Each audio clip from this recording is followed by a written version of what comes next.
오늘의 성경 말씀은 마태복음 21장 23절로 32절까지 함께 읽도록 하겠습니다. 예수께서 성전에 들어가 가르치실 때 대제사장들과 백성들의 장로들이 나와 이르되 내가 무슨 권위로 이런 일을 하느냐? 또 누가 이 권위를 주었느냐? 예수께서 대답하시되 나도 한 말을 너희에게 물으리니 너희가 대답하면 나도 무슨 권위로 이런 일을 하는지 이르리라.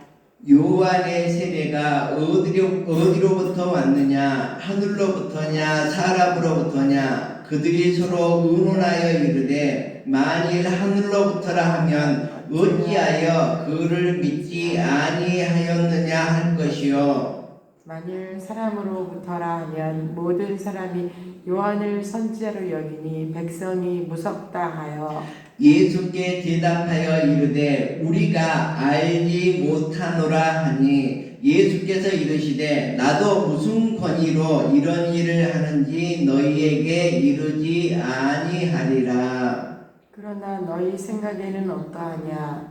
어떤 사람에게 두 아들이 있는데 맏아들에게 가서 이르되 오늘 포도원에 가서 일하라 하니 대답하여 이르되 아버지 가겠나이다 하더니 가지 아니하고 둘째 아들에게 가서 또 그와 같이 말하니 대답하여 이르되 실소이다 하였다가 그 후에 뉘우치고 갔으니 그 둘 중에 누가 아버지의 뜻대로 하였느냐? 이르되 둘째 아들이니이다. 예수께서 그들에게 이르시되 내가 진실로 너희에게 이르노니 세리들과 창녀들이 너희보다 먼저 하나님의 나라에 들어가리라. 요한이 의도로 너희에게 왔거늘 너희는 그를 믿지 아니하였으되 세리와 창녀는 믿었으며 너희는 이것을 보고도 끝내 뉘우쳐 믿지 아니하였도다. 아멘. 오늘은 권세 있는 자라는 제목으로 하나님의 말씀을 보도록 하겠습니다. 오늘 성경은 마태가 쓴 복음서입니다.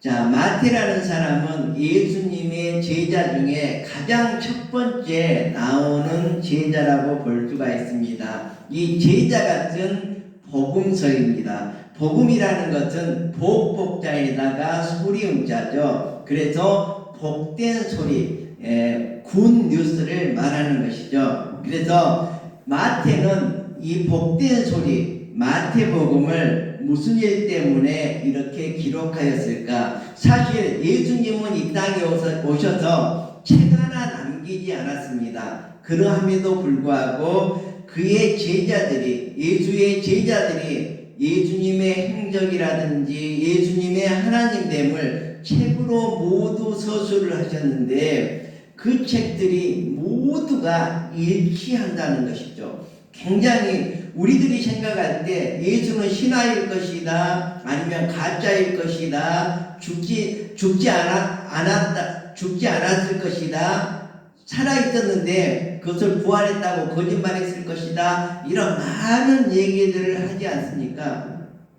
그렇지만 이 책들을 읽어보면 절대로 예수 그리스도는 이 땅에 태어나셔서 이 땅에 살았던 분이었다, 이것을 부인할 수가 없습니다. 첫 번째. 두 번째는 이 땅에서 죽었다는 것을 부인할 수가 없습니다. 세 번째는 부활하셔서 다시 살아났다는 것을 부인할 수가 없습니다.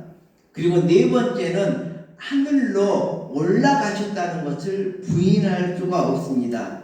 그리고 또 하나는 아직 이루어지지 않았지만 예수 그리스도가 이 땅에 다시 오시리라는 것을 부인할 수가 없습니다. 우리가 왜 부인을 하겠습니까? 우리가 왜 믿지를 못하겠습니까? 우리가 성경을 읽지 않았기 때문에, 책을 읽지 않았기 때문에, 지식이 부족하기 때문에, 알지 못하기 때문에 우리가 부인할 수밖에 없는 것입니다. 그래서 마태는 이 책에서 그렇게 말을 하고 있습니다. 성경책을 구약 성경이 있고 신약 성경이 있습니다. 제가 며칠 전에 좀 몸이 안 좋아서 감기약을 먹었습니다. 그랬더니 그냥 깨끗하게 이렇게 몸이 좋아졌거든요. 여러분들도 약을 먹고 살아야지만 깨끗하고 건강하게 살아갈 수 있습니다. 그 약이 무엇이냐? 매일매일 먹어야 되는데 바로 구약과 신약을 먹으면서 살아가시면 건강하게 살아갈 수가 있습니다. 사람이 떡으로만 살 것이 아니요 하나님의 입으로 나오는 말씀으로 살아가야 된다 그랬거든요. 그래서 우리의 육체는 음식을 먹고 살아가지만 우리의 영은 바로 하나님의 말씀으로 살아가야 됩니다. 그것이 바로 구약과 신약입니다. 약이다 보니까 우리 몸에 굉장히 좋습니다. 우리 영혼에 너무너무 좋습니다. 여러분들 꼭 구약과 신약을 매일매일 먹으면서 튼튼하고 건강하고 성숙된 그러한 신앙생활을 하실 수 있기를 바랍니다. 그래서 이 마태는 성경에서 마태복음에서 줄곧 무엇을 얘기하냐 그러면 이 땅에 왕으로 오신 예수 그리스도를 얘기하고 있습니다. 마태복음 처음이 뭡니까? 아브라함과 다윗의 자손 예수 그리스도의 계보라 이렇게 하면서 예수 그리스도의 족보, 우리나라 말로 하자면 족보, 계보를 들고 있습니다. 그 말은 무엇입니까?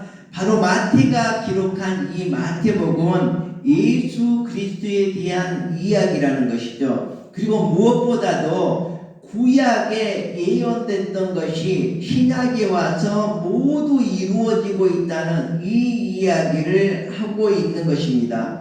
예수님께서 어디서 태어났고 무엇을 가르치셨고 무슨 일을 행하셨으며 어떤 사람을 도왔고 그리고 왜 죽어야 했는지 그리고 죽은 후에 약속대로 다시 살아났는지 부활을 했는지 그 다음에 승천에 관한 이야기 이러한 이야기들로 마태복음이 기록되어 있습니다. 이것이 바로 복된 소리라는 것이죠. 우리들에게 건강하고 약이 되는 좋은 소식이 바로 마태복음이라고 볼 수가 있습니다.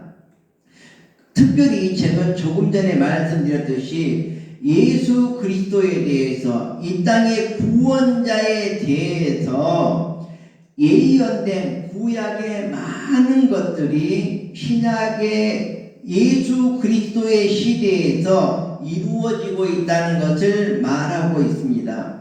자, 오늘 본문으로 돌아가도록 하겠습니다. 자, 21장 맨 처음에 들어가면 호산나 예루살렘 입성이 나옵니다. 자, 이제 예루살렘에 입성하는 것은 바로 이제 죽음을 앞두고 예루살렘에 입성을 하게 됩니다. 자, 예루살렘 입성을 하는데 어떻게 됩니까? 성경에 보면 스가랴에 이런 말씀이 있습니다. 너희는 맞은편 마을로 가라. 그리하면 곧 매인 나귀와 나귀 새끼가 함께 있는 것을 보리니 풀어 내게로 끌고 오라 이랬는데 이거는 스가랴에 그대로 있는 말입니다. 시온의 딸에게 이르기를 내 왕이 내게 임하나니 그는 겸손하여 나귀 곧 멍에 매는 짐승의 새끼를 탔도다. 이미 예언이 되어 있습니다. 그 주인 여인에게 시온의 딸에게 나귀를 빌려다가 타고 올 것이다. 이런 얘기가 되어 있습니다. 그래서 호산나를 외치면서 정말 다윗의 자손, 정말 하나님의 아들이라는 것이죠. 호산나를 외치면서 예루살렘을 입성하는데 그때 많은 사람들이 종려나무 가지와 겉옷을 깔아서 예수님의 길을 얘기하셨습니다. 이것도 이미 스가랴서에 이미 시편에 이미 기록이 되어 있습니다. 시편 118편에 보면 무리의 대다수는 그들의 겉옷을 길에 펴고 다른 이들은 나뭇가지를 베어 길에 펴고 앞에서 가고 뒤에 따르는 무리가 소리 높여 이르되 호산나 다윗의 자손이여 찬송하리로다. 주의 이름으로 오심이여 가장 높은 곳에서 호산나 하더라. 이것이 바로 시편에 그대로 기록되어 있습니다. 이처럼 모든 예수님의 행적이라든지 예수님께서 이뤘던 모든 것들은 바로 구약에서 이미 수백 번에 걸쳐서 예언이 되어 있는 것들을 하나하나 이루어가는 과정이라고 볼 수가 있습니다. 그리고 나서 어떻게 했습니까? 자, 그런데 무리가 이르되 갈릴리 나사렛에서 나온 선지자 예수라 이렇게 말을 합니다. 그러니까 뭐예요? 이 대제사장들과 그때 유대인들의 지도자 대제사장들과 또 뭐예요? 서기관들과 장로들 이런 사람들이 예수님께서 환호를 받으면서 예루살렘에 입성한 것을 다 알고 있습니다. 자, 그러자 어떻게 합니까? 예수님께서 성전을 깨끗게 하시죠. 왜 그러냐면 성전에는 예배드리고 기도하는 곳인데 거기에서 장사를 하고 있었기 때문에 그렇습니다. 그래서 정말 이 예수님께서 우리가 있는 오늘 본문 조금 전에 보면 성전에 들어가서 성전 안에서 매매하는 모든 사람들을 내어 쫓으시며 돈 바꾸는 사람들의 상과 비둘기파는 사람들의 의자를 둘러 엎으시고 이렇게 기록이 되어 있거든요.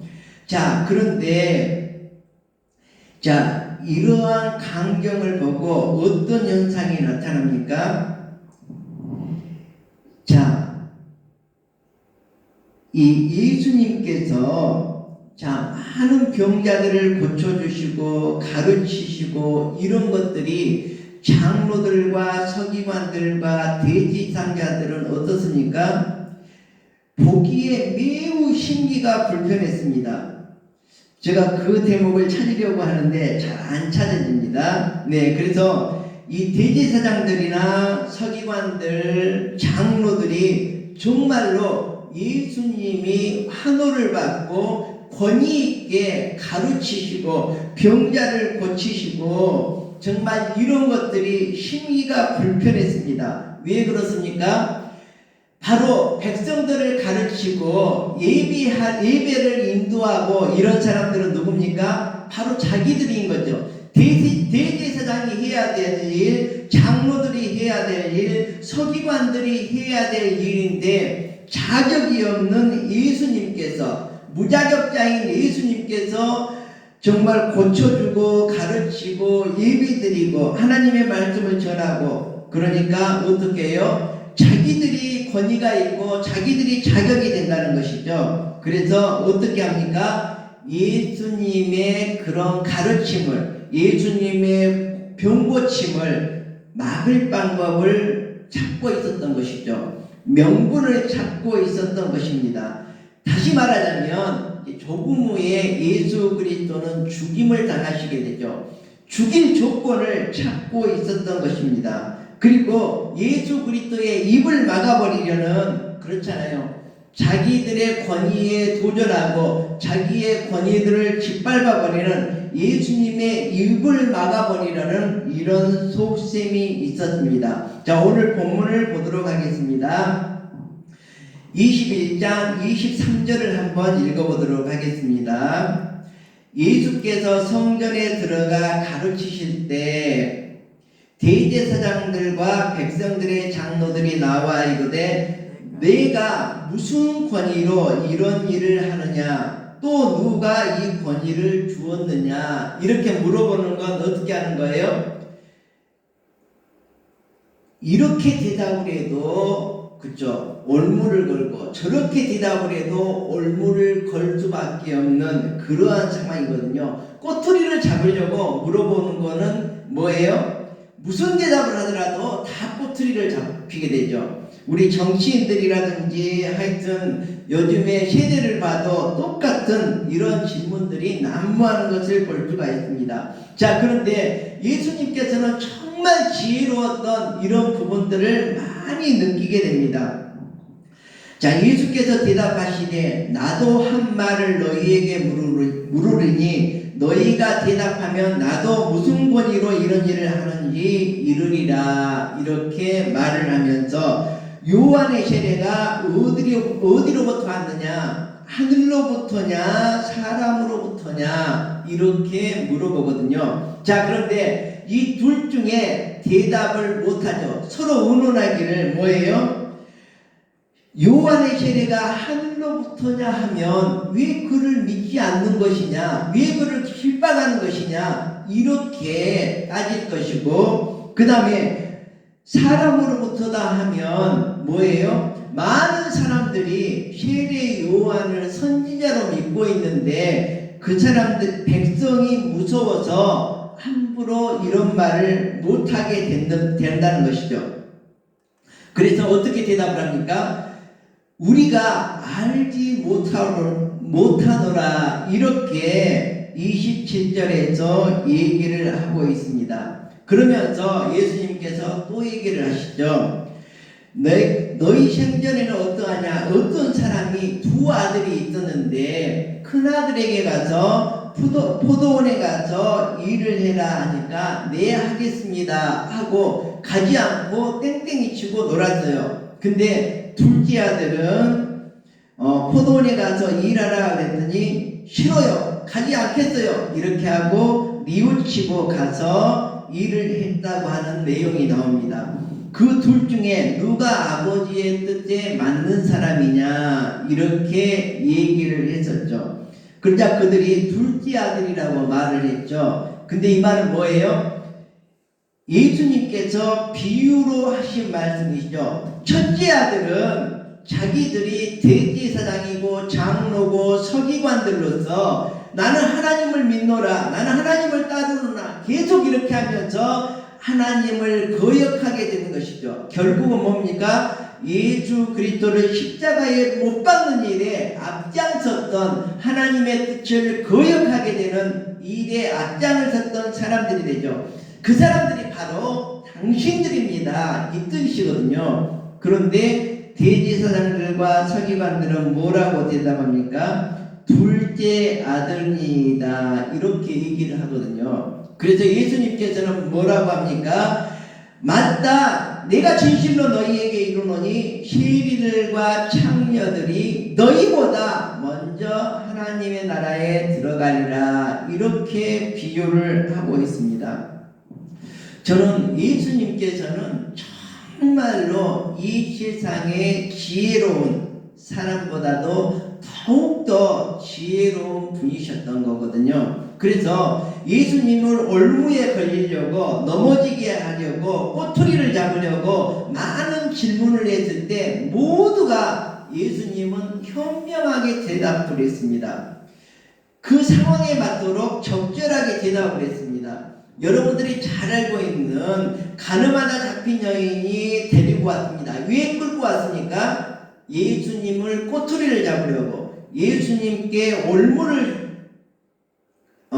올무를 드리우려고 이렇게 데리고 왔거든요. 그래서 이 가늠하다 잡힌 여자를 죽여야 됩니까? 말아야 됩니까? 이렇게 물어봅니다. 돌로 쳐 죽여야 됩니까? 용서해야 됩니까? 이렇게 물어보거든요.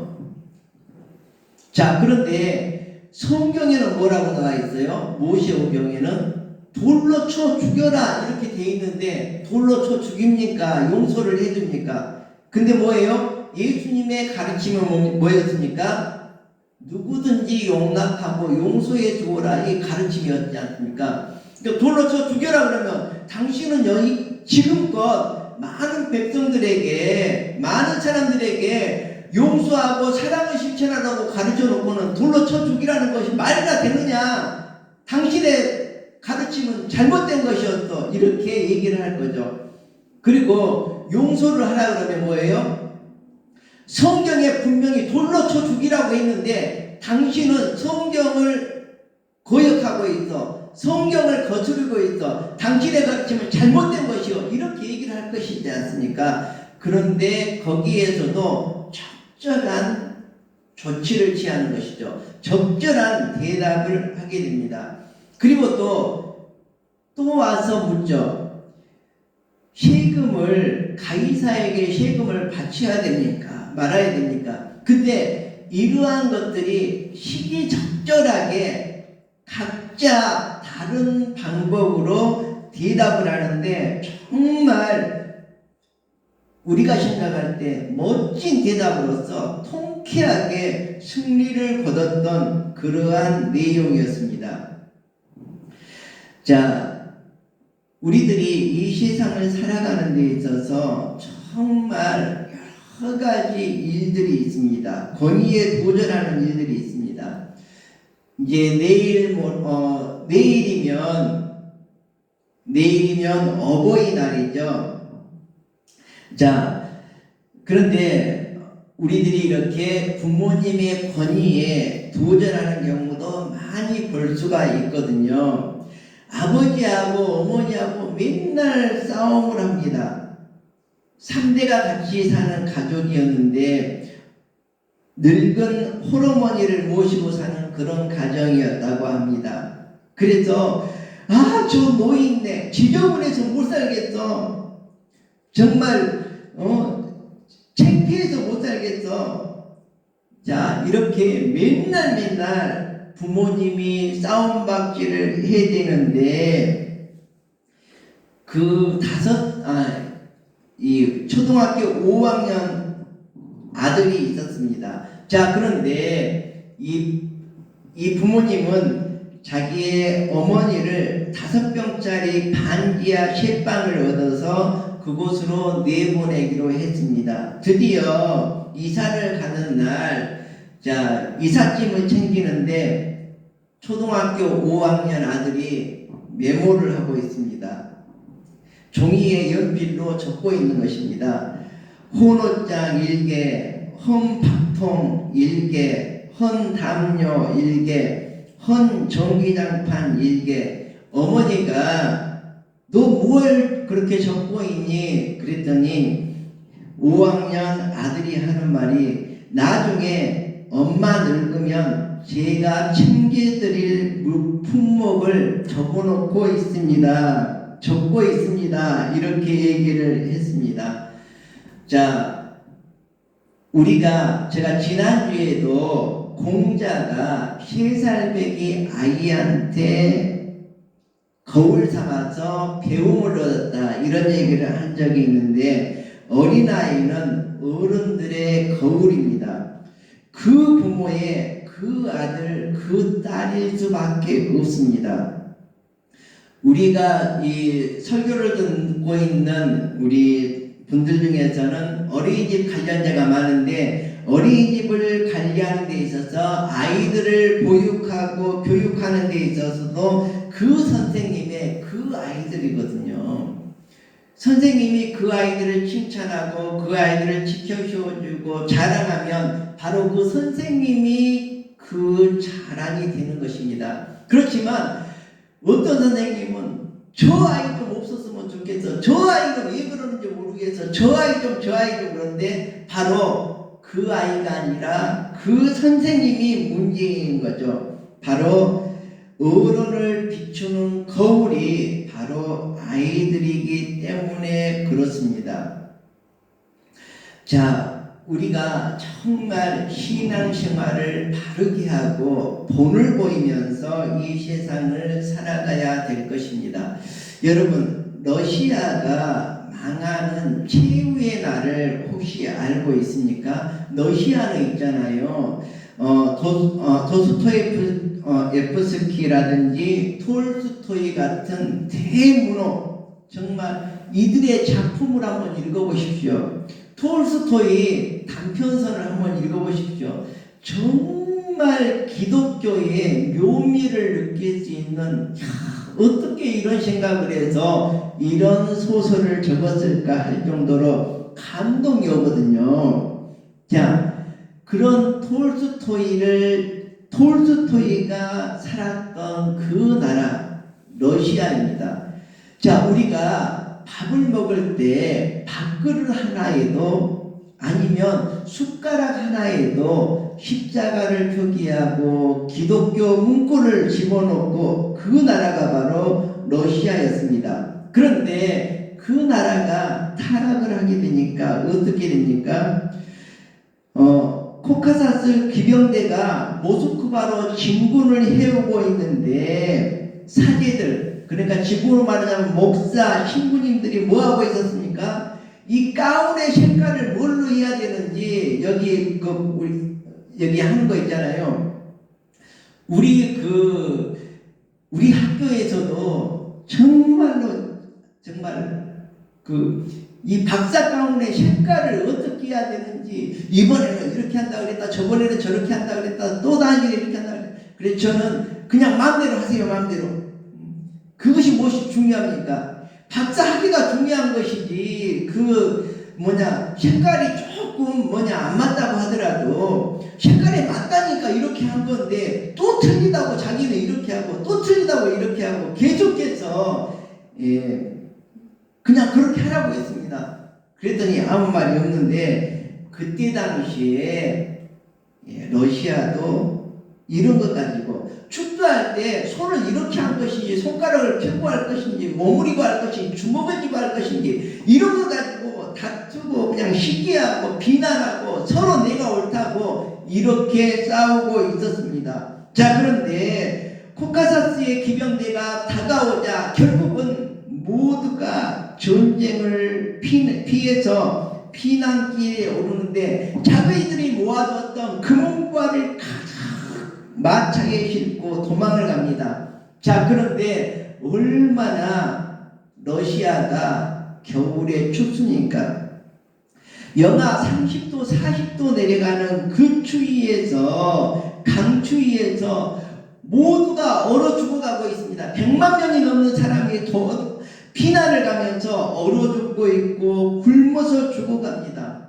근데 그때 한 사제가 바라보고 있는데, 만삭이 된 여인이 추워서 벌벌 떨면서 아이를 낳다가 아이가 딱 절반이 나왔는데 아이도 죽고 이 엄마도 죽는 그 모습을 보게 됩니다. 죽어가는 그 모습을, 사제가 그 광경을 보고, 오 주님, 정말 이때서야 뉘우치고 깨닫게 되는데 이미 늦은 거죠. 그래서 모두가 죽어갔던 것이 바로 러시아 최후의 이러한 모습입니다.